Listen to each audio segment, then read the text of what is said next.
Assalamualaikum warahmatullahi wabarakatuh. Selamat pagi adik-adik mahasiswa sekalian. Saya perkenalkan diri terlebih dahulu. Nama saya Dr. Ummu Atia dari bagian neurologi Fakultas Kedokteran Universitas Hasanuddin.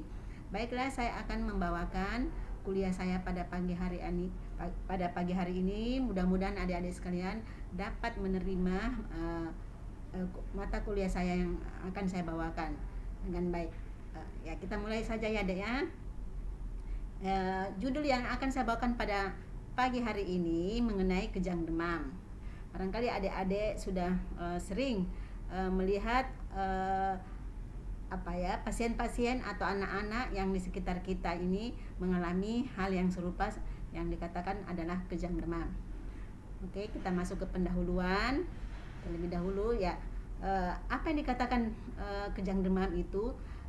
Kejang demam merupakan suatu bangkitan kejang yang terjadi pada kenaikan suhu tubuh yang biasa pada suhu rektal itu lebih atau sama dengan dari 38 derajat Celcius.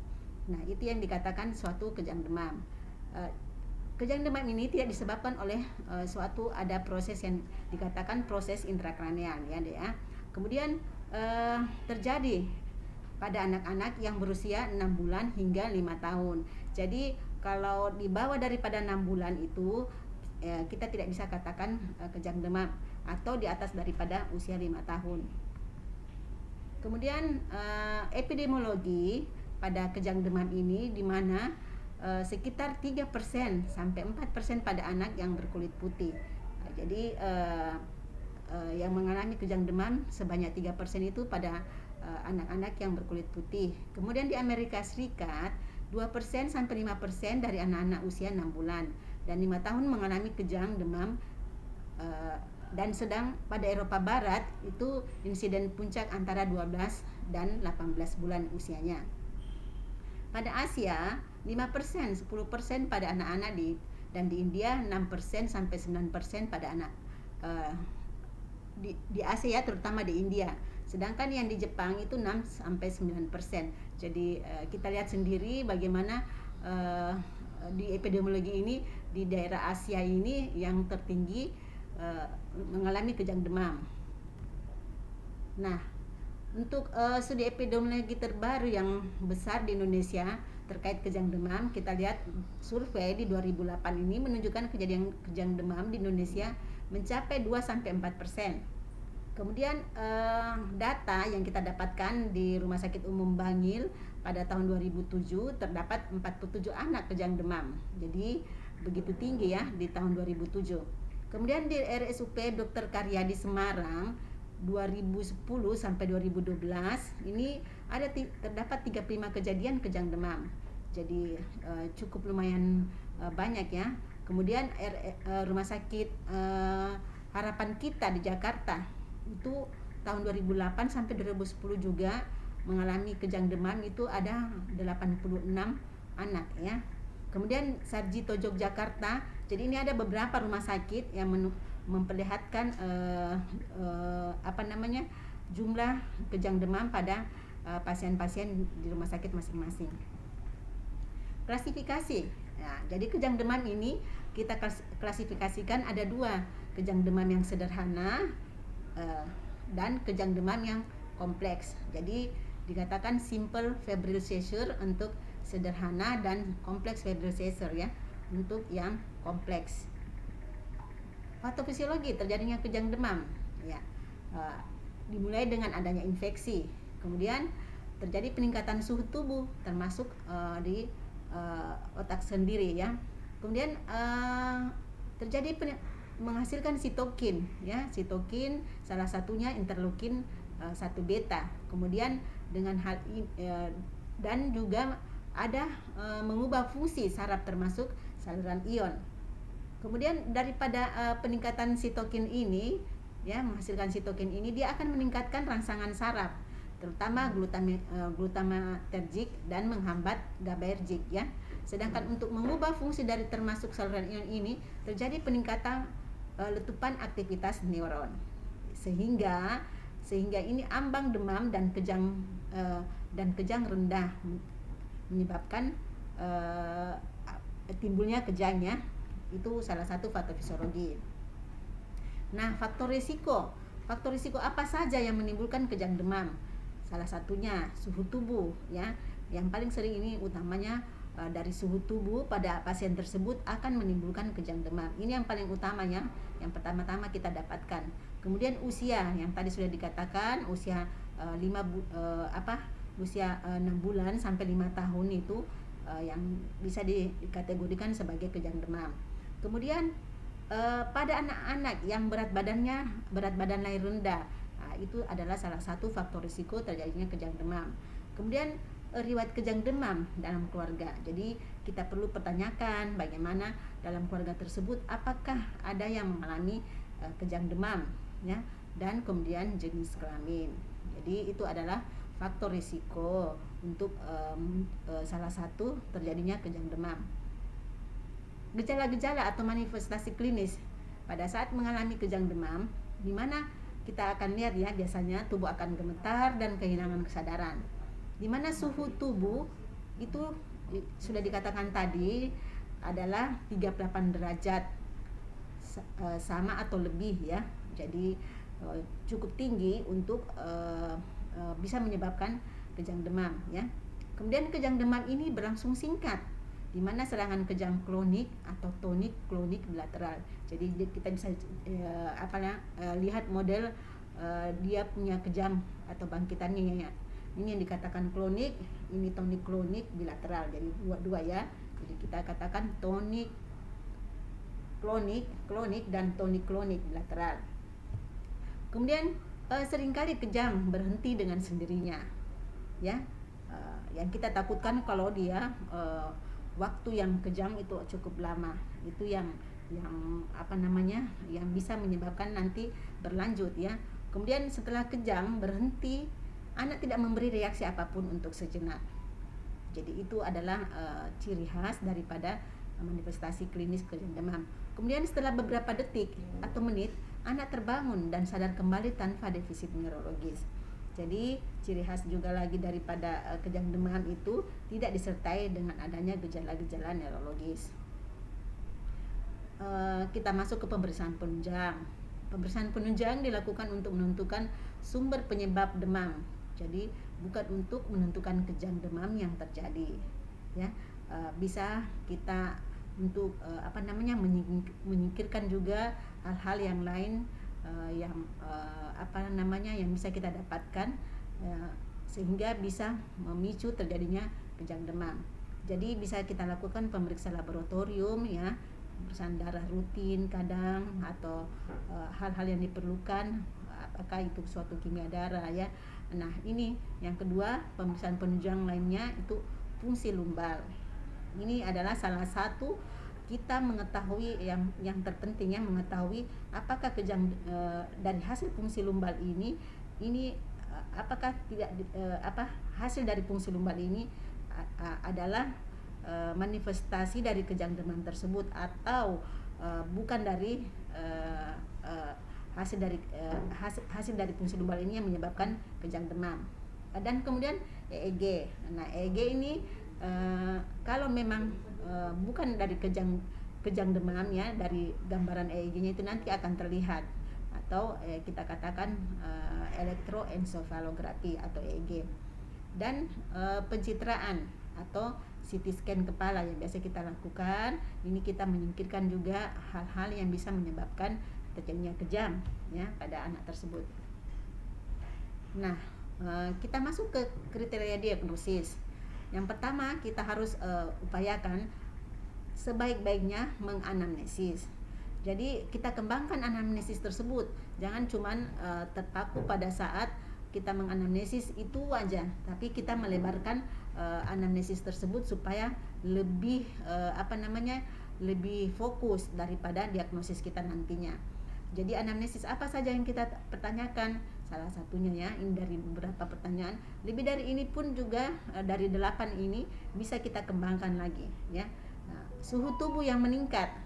Jadi kita tanya demamnya sejak kapan, ya. Terus demamnya itu hilang timbul. Jadi kita kembangkan daripada anamnesis kita untuk suhu tubuh. Begitu juga kita tanya lagi, tidak ada infeksi pada sistem saraf pusat. Jadi apakah ada infeksi sebelumnya pada anak ini? Ya, contohnya kita bisa tanya, sebelum-sebelumnya pernahkah dia ada radang otak atau dan sebagainya. Jadi pertanyaan yang begini kita harus kembangkan ya. Semakin kita kembangkan semakin akan fokus daripada diagnosa tersebut. Kemudian apakah tidak ada kelainan struktur otak yang mendasari? Ya, jadi kita tanya apakah dari riwayat sebelumnya apa yang menyebabkan gangguan daripada fungsi otak tersebut ya, atau gangguan daripada struktur otaknya. Kemudian kita tanyakan lagi, adakah penyakit lain yang mendasari? Jadi sambil kita tanyakan apakah ada penyakit-penyakit lain yang menyertai daripada kejang demam tersebut ya. Kemudian riwayat kejang sebelumnya apakah disertai demam atau tidak. Kemudian apakah ada ada demam itunya berapa hari sebelum terjadi kejang. Jadi kita kembangkan terus ya semua pertanyaan-pertanyaan kita. Kemudian riwayat kejang demam pada keluarga, apakah ada dalam keluarga itu ada saudara ya, yang paling sering itu biasa saudara, adakah mengalami kejang yang serupa ya, dan kapan saudaranya itu mengalami kejang. Itu semua akan terkait jadinya. Kemudian durasi kejang, berapa lama dia kejang ya, apakah dia saat itu dia berhenti kemudian kejang lagi, ataukah dia berapa menit kejang terus ya. Jadi itu perlu kita ketahui. Kemudian frekuensi kejang atau kejang berulang ya, ini tadi sudah terkait juga frekuensi kejangnya dalam satu hari berapa kali dia mengalami kejang. Kemudian apakah dia dalam 1 minggu, 1 bulan dan seterusnya. Jadi kita harus menggali seterusnya ya hal-hal yang sangat terkait dengan diagnosa daripada kejang demam. Untuk kedua, pemeriksaan fisik. Nah, pemeriksaan fisik ini yang utama kita dapatkan adalah pertama-tama itu adalah suhu ya, suhu yang sangat tinggi. Jadi kadang biasa pasien datang dengan suhu 39 derajat ya. Jadi itu sebagai suatu temuan untuk terjadinya kejang demam ya. Kemudian pemeriksaan fisik secara keseluruhan dilakukan untuk mengetahui mencari sumber infeksi. Jadi kita harus mencari sumber-sumber infeksi, apakah dari mulut, dari telinga ya, dari hidung. Jadi itu adalah salah satu penyebab yang paling sering terjadinya kejang demam pada anak. Kemudian kita lakukan pemeriksaan fisik lain dilakukan untuk mencari tanda infeksi intrakranial dan menilai kesadaran pasien. Jadi sambil kita melakukan pemeriksaan fisik, kita sudah bisa dapat jika ada defisit neurologis, itu berarti menandakan bahwa ada sesuatu terjadi di daerah intrakranial atau di dalam otak ya. Apakah dia mengganggu struktur dan fungsi daripada otak tersebut ya. Tapi itu adalah kita untuk menyingkirkan gejala-gejala lain atau tambahan pada kejang demam tersebut. Kemudian kita lakukan pemeriksaan penunjang. Tidak rutin dilakukan memang, hanya untuk mencari tahu penyebab demam ya. Nah, ini gambaran kliniknya bagaimana kejangnya berupa kejang sederhana ya, itu sebanyak 75%, kemudian kompleks febrile seizure itu sebanyak 25%. Kita lihat ini gambaran klinisnya, ada kejangnya general atau umumnya. Tonic-clonic seizure dia punya gambaran kejangnya ya, yang saya tadi perlihatkan tonic-clonic seizure begini ya.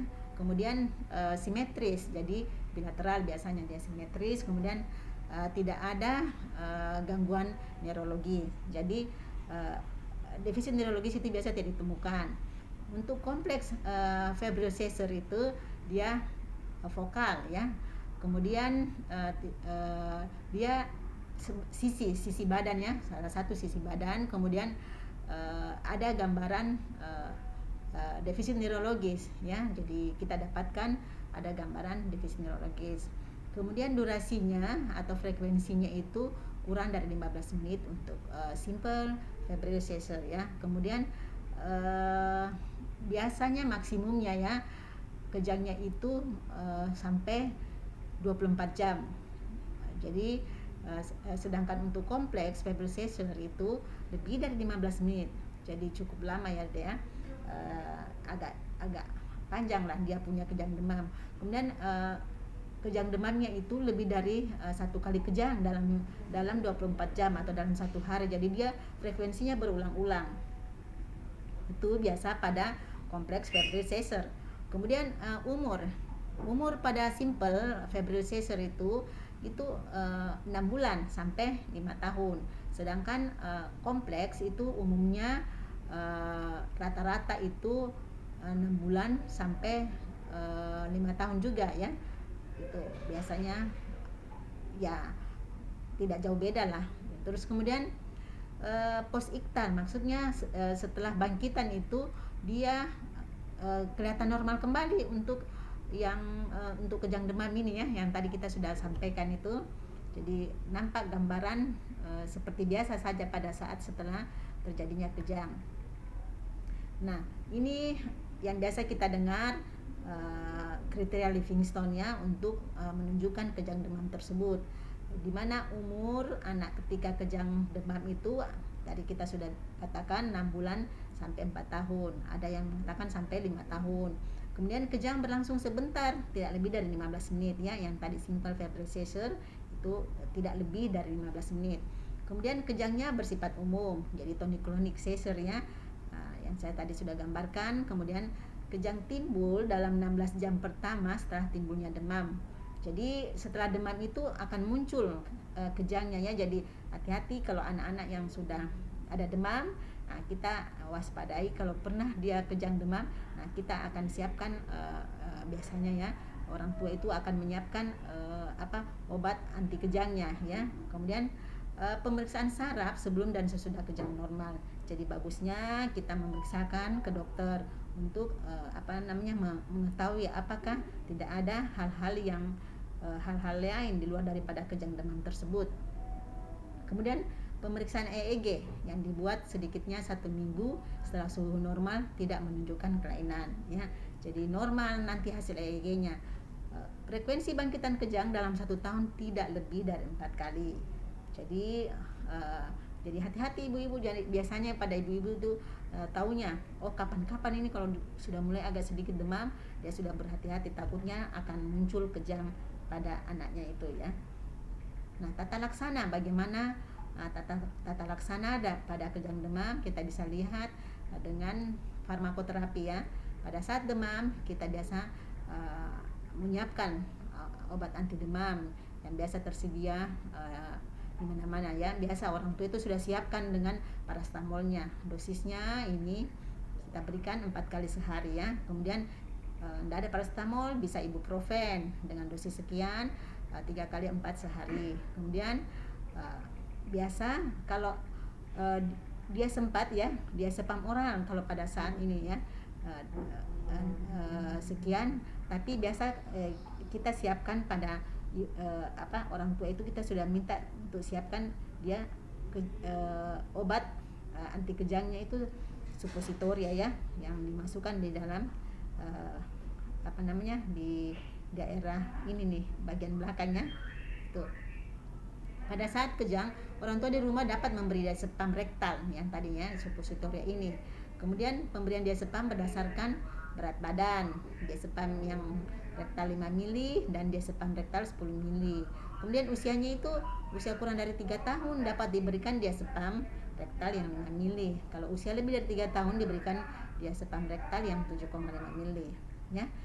Jadi ini biasa persiapan orang tua loh, ada di kulkasnya itu sudah ada siap dengan diazepam rektal. Kemudian jika kejang belum berhenti dapat diulang dengan cara dan dosis yang sama dengan interval 5 menit ya. Jika setelah 2 kali pemberian diazepam rektal masih tetap kejang juga, dianjurkan untuk dibawa ke rumah sakit. Jangan lupa itu ya, jangan dibiarkan aja di rumah. Nanti bertambah berat dengan kejangnya ya. Kemudian di rumah sakit dapat diberikan diazepam intravena dengan dosis yang ini, kemudian dengan dosis maksimal sampai 20 mili ya. Kemudian jika kejang juga belum berhenti pula, kita berikan phenytoin intravena ya. Itu kita masukkan dalam dalam infus biasanya, atau kalau tidak kita injeksikan dulu kurang dari kecepatan 1 mili ya, yang phenytoin tadi ya, atau kurang dari 50 mg per menit. Jika kejang berhenti, dosis selanjutnya 4 sampai 8 mg per kilogram berat badan per hari dimulai 12 jam setelah dosis awal. Nah, masih kejang juga dengan pemberian phenytoin, artinya kita katakan gagal dalam pemberian phenytoin, rawat pasien kita masukkan atau konsul ke anestesi untuk masukkan di ruangan intensif ya, di ICU biasanya. Nah, pemberian rumahan untuk kejang demam ini hanya diberikan pada kasus selektif sesuai dengan indikasi pemberian terapi rumahan. Obat pilihan yang digunakan yaitu biasanya asam valproat dan fenobarbital. Nah, asam valproat ini dosisnya ya 2 sampai 3 dosis, kemudian luminal atau fenobarbital ini dosisnya yang tercantum. Kemudian pengobatan diberikan selama 1 tahun bebas kejang. Kemudian dihentikan secara bertahap selama 1 sampai 2 bulan. Nah, ini yang perlu ya. Adanya ini edukasi orang tua untuk mengurangi kecemasan orang tua. Jadi ini perlu diketahui untuk orang tua pasien, di mana dapat kita meyakinkan bahwa kejang demam umumnya mempunyai prognosis yang baik. Artinya ke tahap yang akan datang itu prognosanya lebih baik lah. Kemudian memberitahukan cara penanganan kejang. Jadi kita akan sampaikan ya, karena orang tua yang selalu berada di sampingnya ya, jadi dia perlu penanganan awal di rumah ya. Jadi orang tua yang harus mengetahui hal-hal yang penanganan awal tersebut. Kemudian memberikan informasi mengenai kemungkinan kejang kembali. Jadi kita sudah sampaikan kalau dia sudah mulai ada demam-demam Bu ya, segera siapkan ini ya. Jadi orang tua itu harus cepat tanggap ya dalam mengetahui anaknya kalau dia sudah ada demam atau dan sebagainya.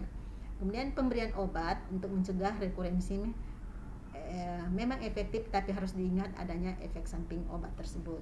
Jadi itu ada juga perlu kehati-hatian dalam pemberian obat tersebut. Kita harus menyampaikan bagaimana efek samping daripada obat-obat yang diberikan ya. Edukasi yang dilakukan ketika anak mengalami kejang antara lain tetap tenang, tidak panik. Nah, ini yang biasa terjadi pada orang tua, paniknya minta ampunnya sampai lupa apa yang dia akan lakukan pertama. Kemudian kendorkan pakaian yang ketat terutama di sekitar leher. Jadi ada yang ketat-ketat, semuanya dilepas ya, dikendorkan ya. Kemudian bila tidak sadar, posisikan anak terlentang dengan kepala miring, jangan memasukkan sesuatu ke dalam mulut ya. Jadi kita posisi kepala itu kita miringkan untuk mencegah terjadinya aspiksia. Jadi kita harus hindari itu. Ini yang paling harus kita perhatikan, ukur suhu, observasi, dan catat lama dan bentuk kejangnya. Jadi itu bagusnya kalau kita kalau bisa barangkali divideokan bagaimana dia bentuk kejangnya pada saat itu dan berapa lama ya. Kemudian tetap bersama pasien selama kejang, berikut diazepam rektal dan jangan diberikan bila kejang telah berhenti. Jadi pada saat kejang baru kita masukkan diazepam rektal yang kita sudah siapkan. Kemudian bawa ke dokter. Kalau masih kejang pula, bawa ke dokter atau rumah sakit bila kejang berlangsung 5 menit atau lebih. Jadi tidak usah dibiarkan di rumah ya. Kalau masih kejang dalam 5 menit, segera dibawa ke dokter untuk penanganan lebih awal ya. Komplikasi dan prognosis. Nah, ini sudah kita masuk komplikasi. Kira-kira apa dari komplikasi tersebut? Prognosis dulu ya. Prognosis dari kejang demam umumnya baik dikarenakan akan sembuh sendiri. Biasanya pada usia 6 tahun anak sudah tidak mengalami kejang karena demam.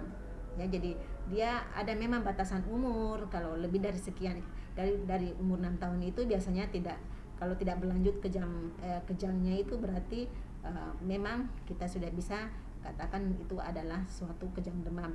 Kemudian ada beberapa kejadian tidak diharapkan yang dikaitkan dengan kejang demam, yaitu 1, kemungkinan mengalami kejang demam berulang. Nah, ini yang harus kita waspadai. Kemudian faktor risiko terjadinya epilepsi, karena kalau di usia 6 tahun masih tetap berlanjut kejangnya, ini kita harus hati-hati jangan sampai dia masuk dalam diagnosa epilepsi. Kemudian kemungkinan mengalami kematian, ini belum ada laporan kasusnya ya untuk dari kejang demam tersebut. Pencegahannya apa saja?